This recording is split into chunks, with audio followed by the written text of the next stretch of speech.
So we've set up our primal hives. I want to make sure that you guys kind of have an idea of the location. We do want south or southwest facing doorways at the very least. We want the sunshine on the boxes at the doorway first thing in the morning. So this particular hive stand, we've got a little bit of a shade tree above us, but we're off the tree line. We're typically going to be working our hives from the back. One of the configuration issues for me as a short lady, I'm only 5'1", so being able to get into the hives and pull the frames all the way out while I'm working the hive itself is a little bit of a concern because they're obviously designed for dudes that are a little bit taller. So what we did was we dug the platform into the ground and left a little bit of height for me so that when I'm standing next to the colony, I should be able to get the frames up and out.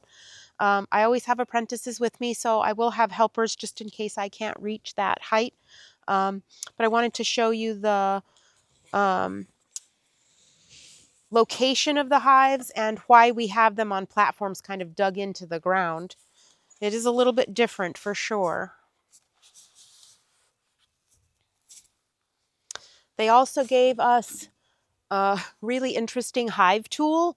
Because you need to be able to reach all the way down inside of the nest, you're going to need that extra length so that you can get all the way down to those bottom frames to cut out any burr comb or burr wax that they might seal the frames together with down at the bottom.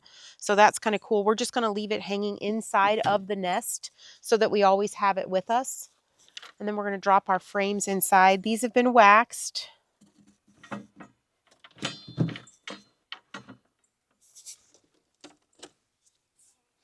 We're preparing these colonies for bee installation this afternoon. Now, they said it's going to be easier to install package bees into these because you don't have any standard wax for them to work. You want them to come downstairs onto the nest. So putting a nucleus colony in a honey super up above is really not an option for this particular hive. You want to go ahead and install bees, nurse bees, and the queen inside of the nest. Give them small amount of space. So what we're going to do is give them maybe 2 or 3 frames. And then the follower board will go right in next to them. And the bees will be on this sun side of the box in the first few weeks, and then we'll add the feed to them and make sure that they've got plenty of nectar reserves so that they can start drawing wax. They'll need to get to work straight away so that they can get a place for the queen to lay down her babies and for them to store some food.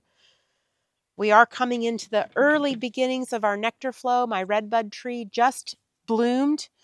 All of the trees around us are starting to really pick up and drop their pollen. So we know that the spring nectar flow is on right now. We're just starting.